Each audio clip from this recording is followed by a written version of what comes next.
Peter Mech sat at the bar, fixated on his drink. Today was the worst day of his life. A large man plopped down beside him. The man cheerfully asked, "Why the long face?" "It's a day to celebrate, I just got engaged." Peter replied, "Congratulations." "For me, it's been a nightmare. Everything feels pointless."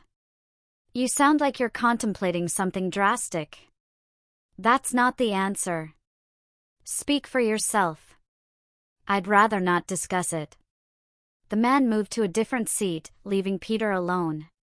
Megan Driscoll, sitting nearby, had overheard the conversation. She approached him. "Are you really set on ending your life?" she asked. Peter held up a small bottle and said, "I have poison here. A few more drinks, and I'll be ready to use it. I can help you with that, but you have to do it my way. I promise it will be nearly painless if you let me assist." "I'm not sure. I have it all planned." "Why would you want to help me with this?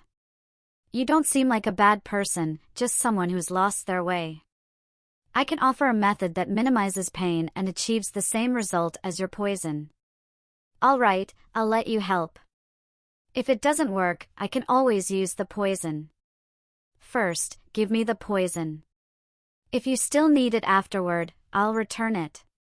He handed her the bottle, and she instructed him to follow her. As they got into her late-model car, he noticed it was clear she was doing well for herself. On the drive, she asked about him.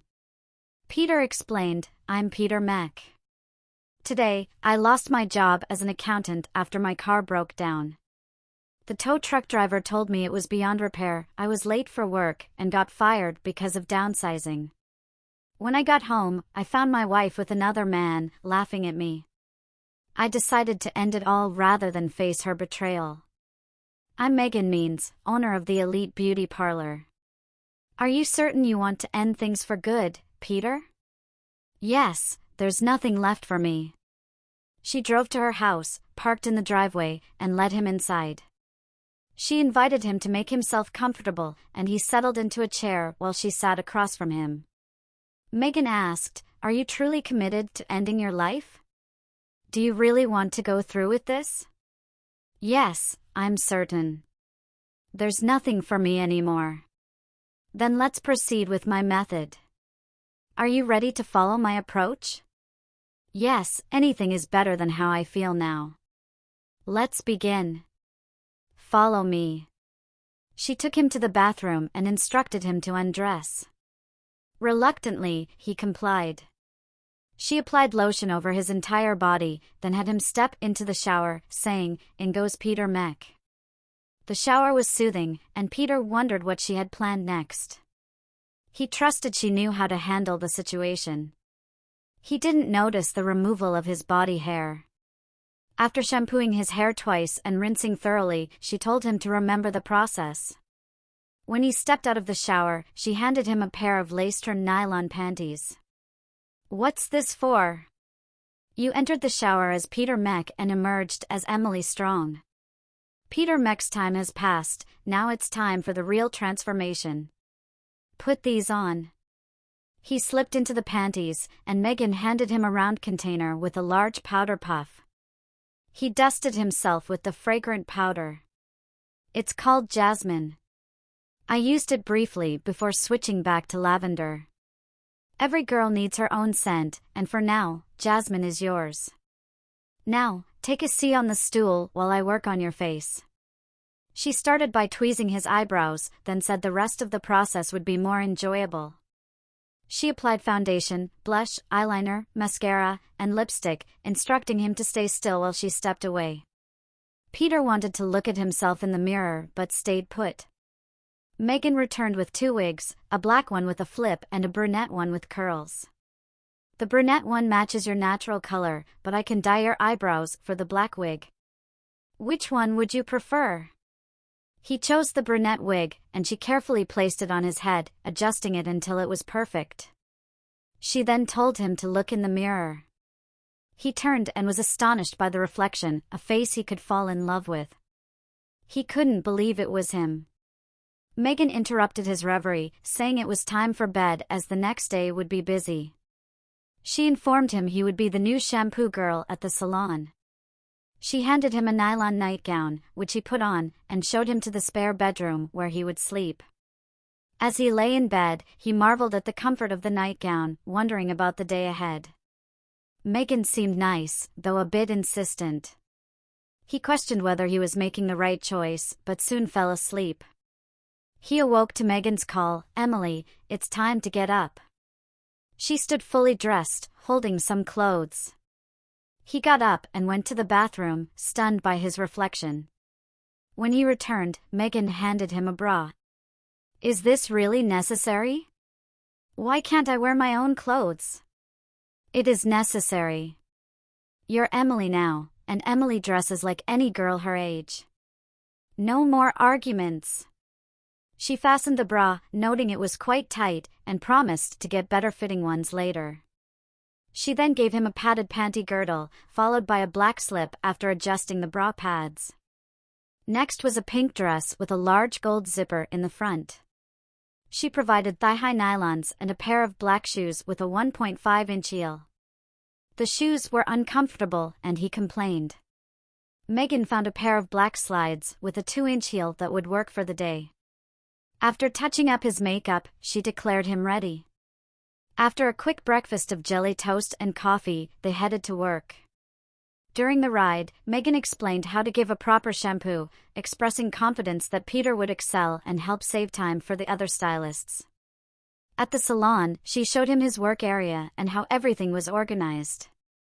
Within minutes, the other girls arrived, followed by the first customer. Peter started shampooing, finding the task straightforward and feeling more at ease. He began making friendly comments to customers about their attire and accessories. Several clients remarked to Megan how much friendlier Emily was compared to the previous girl.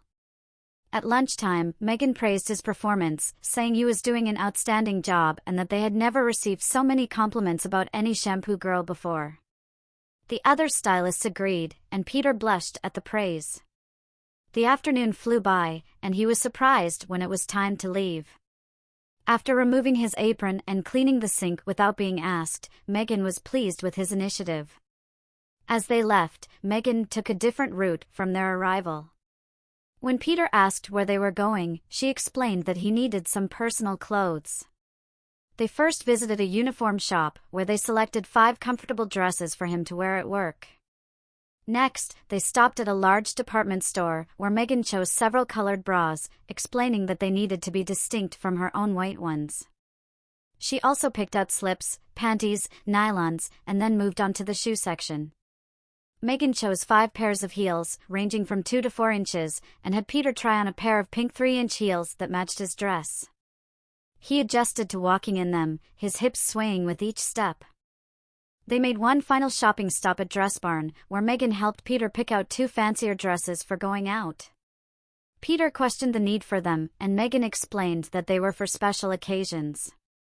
They ended the day with dinner at a family restaurant. Megan told him she was really impressed with his performance and mentioned that his tips for the day covered the cost of one of the Dress Barn dresses. Peter was astonished to learn about the tips. Megan said that everyone at the salon was impressed with him and that he fit in seamlessly, which made him feel proud since he'd never received such positive feedback before.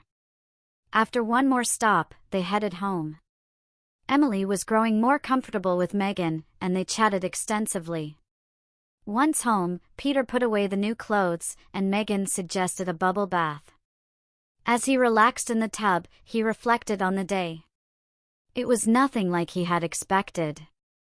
Despite the initial uncertainty, he found himself enjoying the experience and feeling oddly at ease in women's clothing. The doorbell rang, but he was too relaxed to care much about it. He marveled at how enjoyable his day had been and how different it felt from his previous experiences.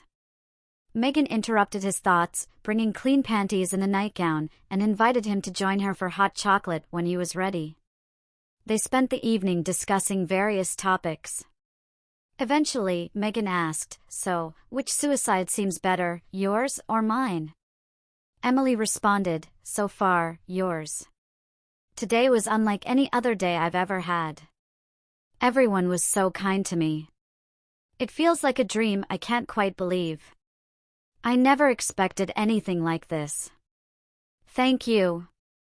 Megan noticed the tears in Emily's eyes and decided to leave it there. She liked him not because he was a man, but because he genuinely appreciated her help. Emily felt a whirlwind of emotions. Part of him was grateful for how things had turned out, while another part was uncertain about the future. He felt an urge to cry, though he didn't fully understand why. He slept soundly that night and woke up before the alarm. He felt surprisingly great as he arrived at work, smiling brightly until his third customer arrived, his wife. As he shampooed her hair, she went to Megan's chair without showing any sign of recognizing him. As Megan began styling her hair, she asked, "Your name is Mech, isn't it?" "Yes, why do you ask?" "Are you related to Peter Mech?" "Yes, he's my husband." "How do you know him?" "I met him earlier this week at a tavern. He seemed pretty down and was talking about suicide." "Yes, he was fired from his job. I haven't seen him since." "Do you have any idea where he might have gone?" "No, he mentioned he knew of a place where no one would find him, but I have no idea where that could be." "Neither do I." After finishing her hair, Megan left, and Emily approached her, noting how even Peter's wife didn't recognize him. He laughed and thanked Megan for the excellent disguise, his smile returning. Right after lunch, his first client requested a private chat in the break room. They went there, and she introduced herself as Suzanne Brooks. RN Suzanne explained that she worked with Dr. Craig Adams, a top plastic surgeon in town. She mentioned that Megan had told her about Emily's transition and offered to help. Suzanne provided some hormone pills that were reputed to be the best on the market, claiming they could achieve in 3 weeks what other hormones did in a year. She invited Emily to schedule an appointment with Dr. Adams, which Emily agreed to, though he was unsure of what to expect. That evening, on the way home, Emily shared the nurse's visit and his upcoming appointment with Dr. Adams with Megan. Megan thought it was a good idea to consult a doctor about his transition. Once home, while Megan prepared dinner, Emily took one of the hormone pills from Suzanne without thinking too much about it. After dinner, Megan revealed a surprise. She presented Emily with silicone-filled chest forms. She explained that they would naturally jiggle when he walked, eliminating the need for stuffing his bra cups. Eager to see how they looked, Emily rushed to the bathroom mirror and was pleased to see the forms jiggle naturally. He was thrilled with the gift and thanked Megan profusely. That night, as he lay in bed, he wondered where all of this was leading. He was enjoying the experience, but felt a sense of uncertainty. The next morning, being Saturday, his first 3 clients were brides preparing for their special day. Emily enjoyed their blushes and excitement as they talked about their upcoming weddings. The day passed quickly, and they closed at 2 for the weekend. Before leaving, Megan paid the staff, and Emily was surprised to receive a paycheck. In the car, Emily asked Megan why she had paid him, mentioning that staying at her house and being fed seemed sufficient compensation. Megan laughed and explained, "You're officially a working girl now. Everyone gets paid for their work. As a shampoo girl, you don't earn as much as the cosmeticians, but you still get paid like the rest of the staff. Also, since you're a paid employee, your doctor visit will be covered by insurance. There's just a $5 copay. I'll need a social security number for you, so you should get a card in the name of Emily Strong. I'll need it in 2 weeks, when I close out the quarter. I'm going to stop and do a bit of shopping now." Megan pulled into a strip mall and entered a women's fashion store. She noticed Emily eyeing a denim skirt with a ruffle at the bottom and white eyelet lace trim. Every girl needs a denim skirt. Why don't you get it? Pick out a white blouse to go with it. Emily ended up buying 2 skirts and a white blouse for the denim skirt, along with a floral blouse for the other skirt, a full-length black one. At home, Emily eagerly tried on both outfits and modeled them with the excitement of a teenager receiving a special gift. She twirled and moved gracefully, feeling as though she had a new present. That night, she slept soundly, like a baby. The next morning, Megan announced that they would spend the day at the zoo. Emily chose to wear her denim skirt and white blouse.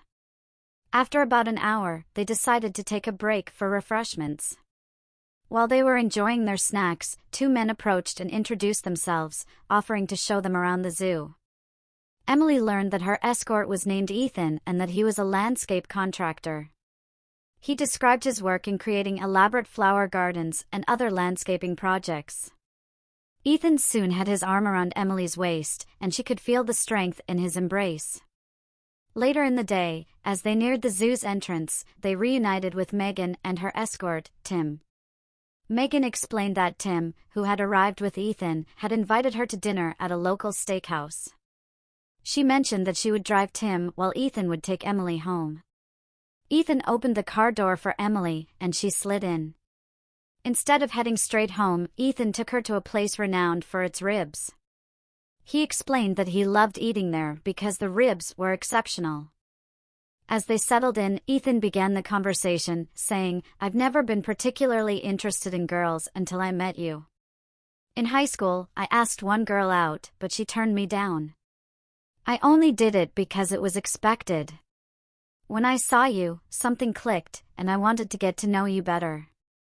Emily responded, "I need to be honest with you. I'm in the process of transitioning. Right now, I'm a man becoming a woman.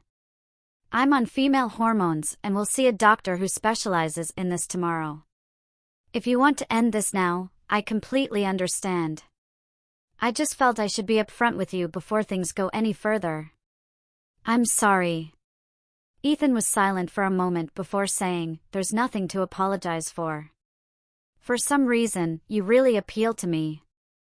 I want to be there for you, whatever you decide. If you choose to transition fully, I'll support you.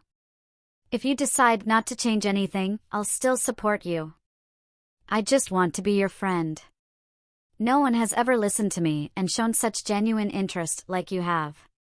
I've enjoyed our time together today and would like to continue seeing you and supporting you." Emily was deeply moved by his words. Her fear of rejection melted away, replaced by an overwhelming sense of euphoria she had never felt before. They finished their meal and enjoyed a delicious dessert. When Ethan opened the car door for her, he gave her a quick kiss, saying he just felt the need to. Upon arriving home, they saw Megan's car in the garage. Ethan opened the door for Emily, and they entered through the garage. Before they reached the house door, Ethan took her in his arms and gave her a lingering kiss that sent tingles down Emily's spine. Inside, they found Megan and Tim watching TV. Megan immediately noticed Emily's flushed face but chose not to comment. Ethan asked for Emily's phone number, which she wrote down and handed to him. Soon, the men left, and Megan burst into laughter.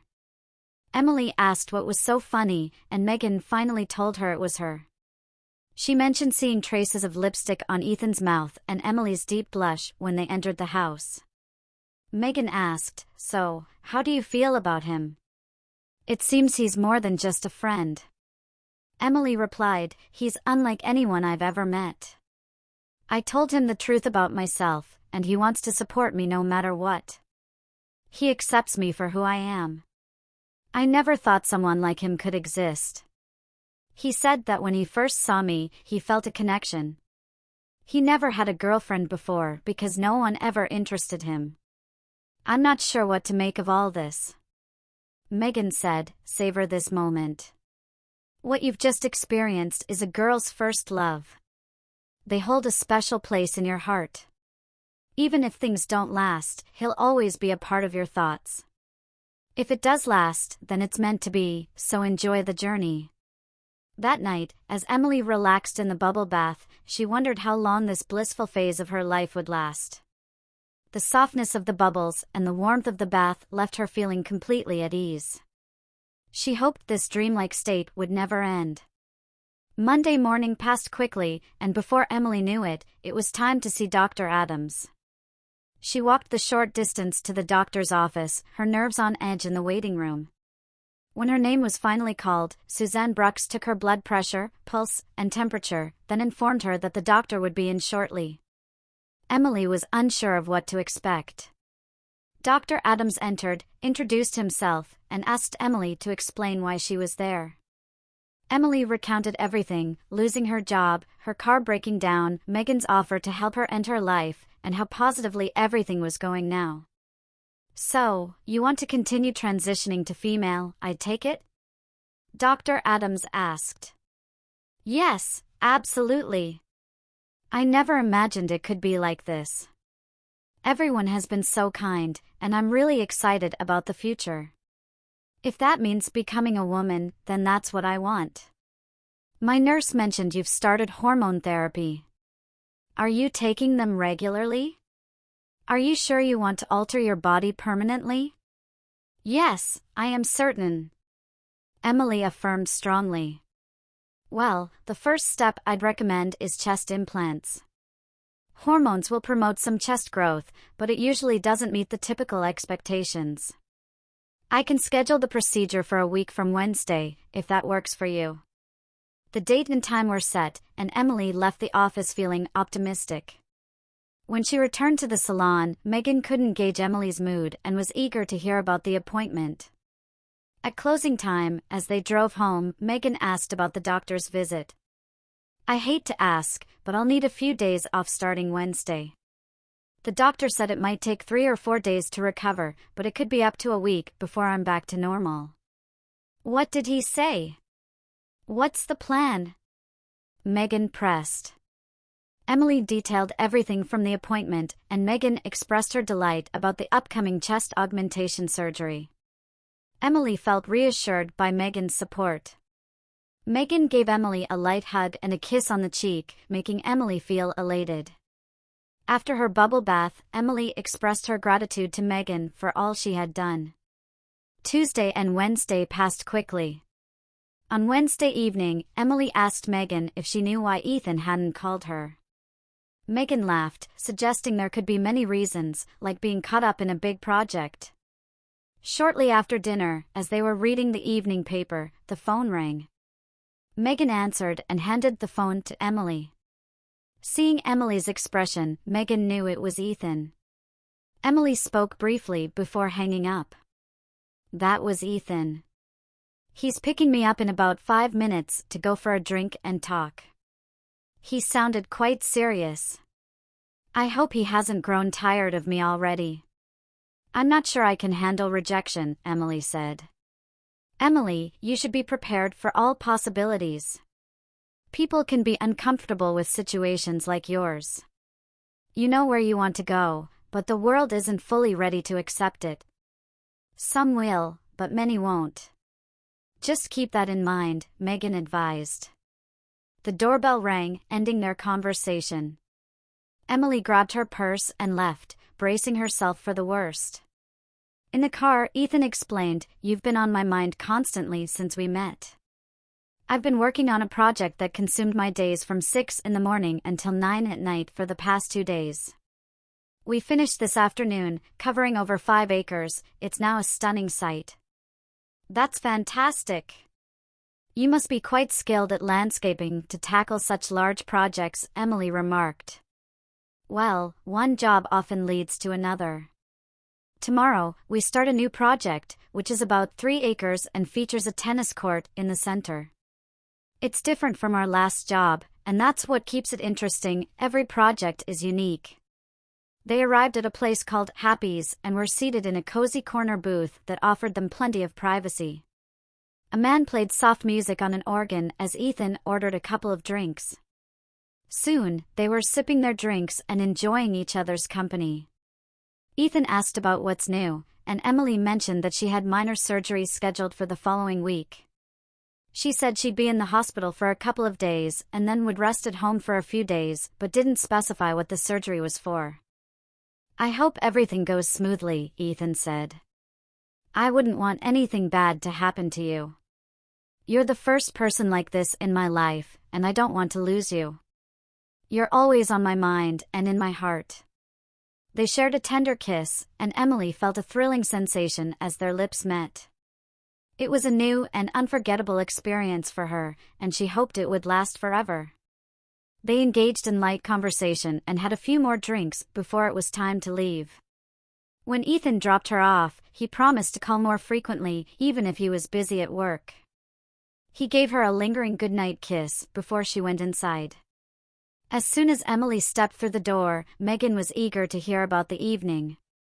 Emily enthusiastically recounted everything, her excitement contagious and drawing Megan into her joy. The week flew by with Ethan calling at least twice a day and taking Emily out for dinner on Friday. On Sunday, they visited Twin Waterfalls State Park, admired both waterfalls, and enjoyed a picnic lunch by one of them. They spent the afternoon walking hand in hand along a nature trail, and Emily wished it would never end. Eventually, they stopped for a light supper at a family restaurant before heading home. Emily was deeply touched by the attention Ethan gave her and marveled at her good fortune. That night, as she recounted her day to Megan, Megan noticed Emily's increased blushing and animated demeanor, realizing it was likely due to love. Monday and Tuesday passed quickly, and soon it was Wednesday. Emily checked into the hospital, and before the surgery, the doctor came by to discuss the procedure. Emily eagerly confirmed her decision to proceed. When she awoke from the surgery, she was surprised to find Megan by her side. Though her chest was slightly sore, it was manageable. Megan had cleared her schedule to stay with her, and Emily expressed her gratitude, acknowledging how much she valued Megan's support. As she was wheeled into her room, Emily noticed a large potted plant and a dozen red roses. Megan explained that the plant was from the salon girls, and the roses were from Ethan. After a brief nap, Emily woke up to find Megan still there. "Well, sleepyhead, are you going to stay awake now?" "Yes, I think so. It's not as painful as I expected, maybe the sedative is still affecting me." "Have you been here the whole time?" "Yes, you slept for a bit over an hour. I went down to the cafeteria to grab something to eat while you were resting. Do you want to see the cards that came with your flowers?" "Yes, I'd like that." Megan handed her the card from the salon girls, filled with encouraging messages from everyone. Then she said, "This one is labeled only to be opened by Emily." Emily opened the envelope and pulled out the card. It read, "The flowers are a token of my love for you. The ring symbolizes my commitment, should you choose to accept it. Ethan." Her eyes widened as she revealed the ring. "Oh my God, it's an engagement ring. I can't believe it." Megan exclaimed. "I can't believe it either. What an incredible way to propose." Emily marveled. Megan hugged Emily warmly, and Emily announced her intention to accept the proposal. As they chatted, Ethan walked in with a grin. "You're not going to ask me to leave, are you?" he joked. "No, I never want you to leave. Why didn't you just propose instead of putting it in the card?" "I was afraid you might say no, and I'm not sure I could handle that." "I would never say no. Now come over here and give me a kiss." Ethan approached and gave her a sweet kiss, making Emily blush. Megan smiled, enjoying the sight of Emily's happiness. "They say Cozumel is beautiful in November. How about we plan the wedding for the first Saturday of that month?" Ethan suggested. "That sounds perfect." Emily responded excitedly. "Megan, will you be my maid of honor?" "Absolutely. I wouldn't miss that for the world," Megan replied. Later, after Ethan had left, Dr. Adams arrived to check on Emily's recovery. "I'm doing well and feeling great." "Thanks for everything," Emily said. "Good to hear. You can go home tomorrow afternoon, but make sure to take it easy for a few days. Call my office tomorrow to schedule an appointment for next Tuesday so I can check the scar and remove the stitches," Dr. Adams advised. "One more thing, doctor. When can you complete my transition to being a full woman? I want to be ready for the wedding." Typically, it's recommended to live as a woman for at least a year before proceeding with such major surgery. "Why the rush?" "To be honest, I just got engaged, and we're planning the wedding for November. I want to be a complete woman by then. Is it really necessary to wait a year? It's a recommendation, not a rule.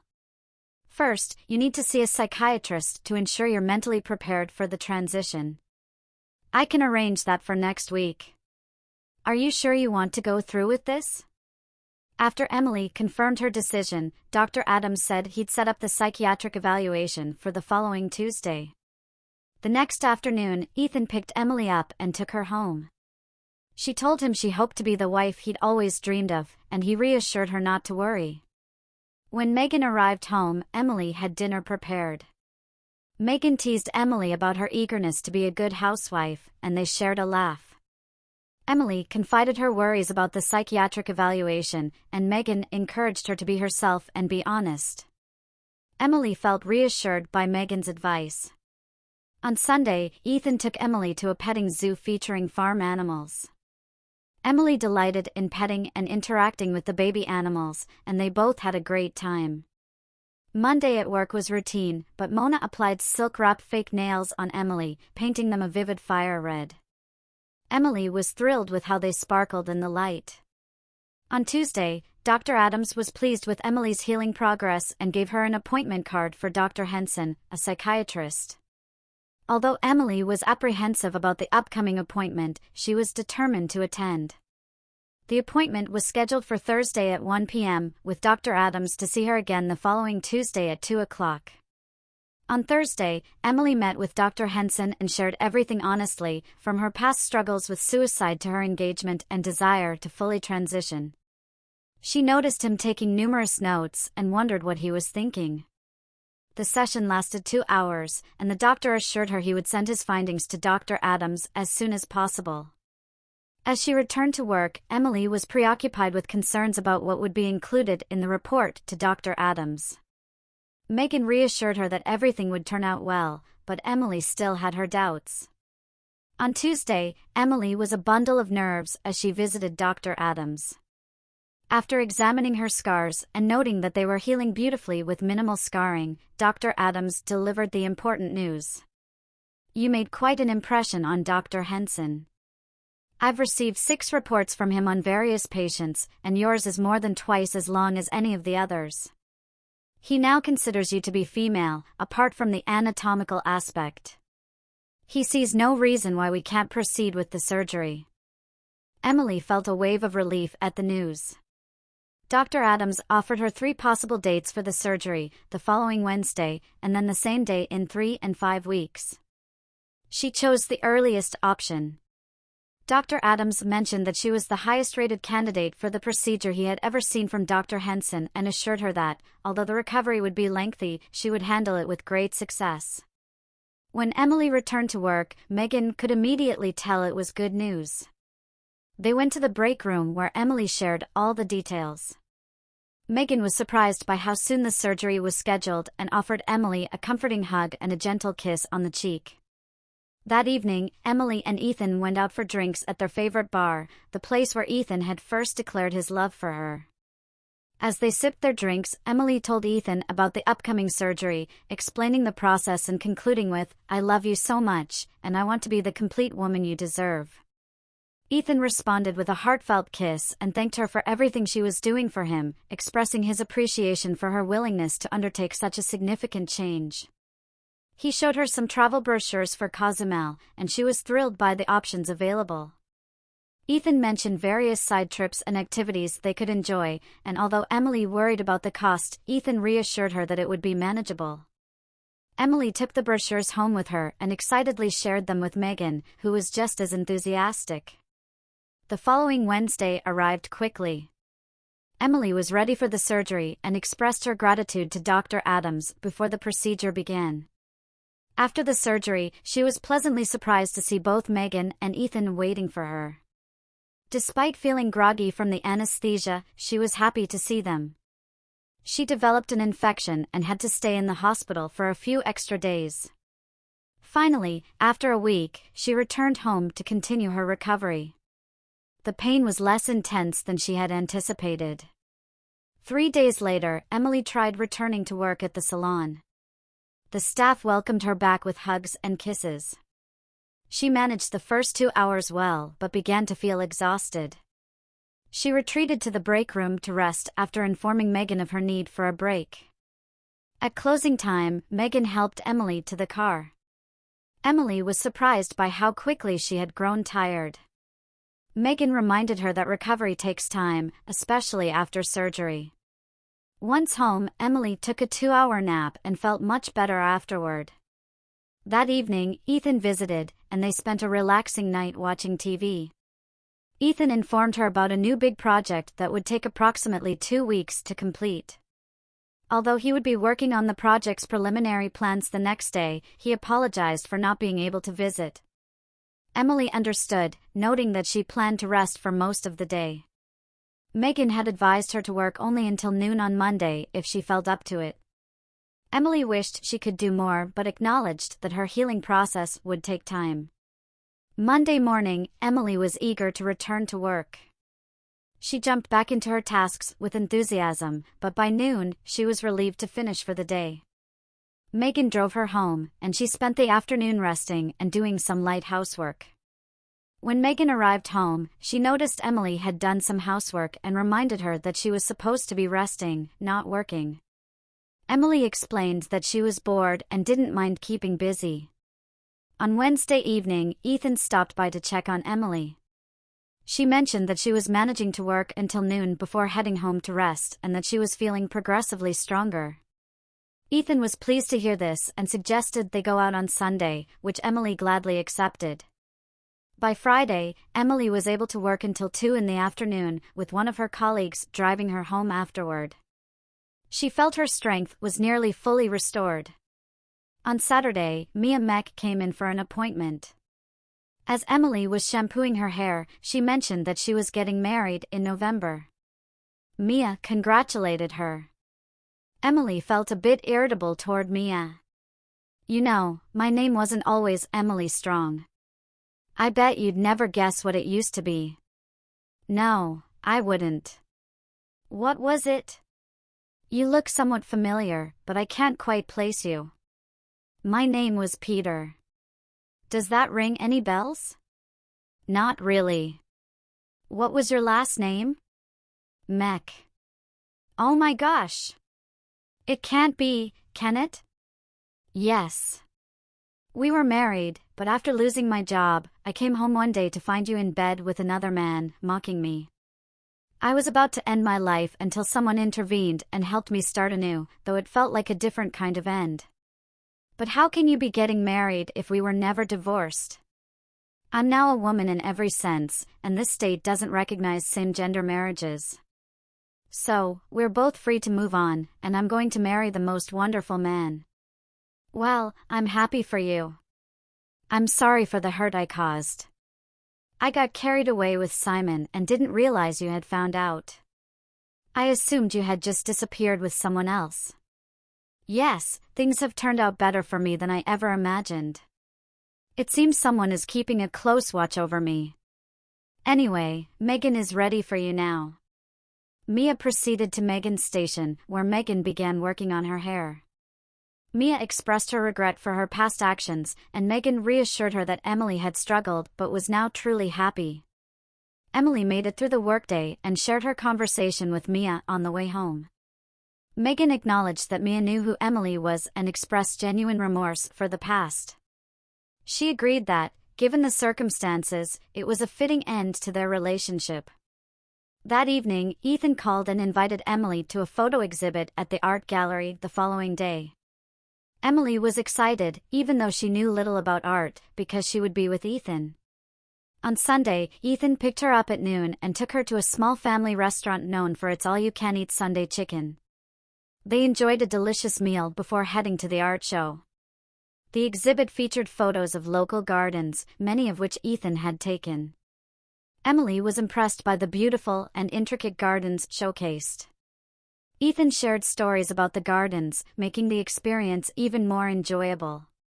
When Ethan dropped Emily off, he noticed she was tired. She thanked him for a wonderful day and told him she loved him. Ethan said he might have worn her out, but she reassured him that she cherished every moment spent with him. Upon entering the house, Emily noticed Megan's excitement. With a beaming smile, Megan handed Emily the lifestyle section of the Sunday paper. Emily looked at the paper, puzzled, and Megan urged her to read the article about the area's most eligible bachelors. As Emily read, she saw the first entry was about Nathan Turek, a computer programmer who was described as married to his job. The second entry was about Ethan Hammond, her Ethan Hammond. The article praised him as an exceptional landscaper with 22 full-time and 15 part-time workers who had revamped the gardens of the Herbst mansion. Emily smiled as she read that Ethan had mentioned finding the princess of his dreams and expected to be removed from the list of eligible bachelors. Emily was beaming with joy and told Megan that she had no idea about all the publicity. She mentioned wanting to cut out the article from the paper, and Megan simply chuckled. That night, Emily went to bed feeling incredibly happy. On Monday morning, before the first customer arrived, Mech came by and handed Emily an envelope, saying everything was explained inside. After Mia left, Emily went to the break room to read it. Inside the envelope was a letter that read, "Dearest Emily, you will never truly understand how deeply sorry I am for the pain I caused you. There is no excuse for my actions. It wasn't until you were gone that I realized how much I loved you. I am profoundly sorry for what I did. Please find it in your heart to forgive me." Enclosed is a check for half of the equity from the sale of the house, after the mortgage was paid off, as well as for the furnishings I acquired. Again, please forgive me. Mia.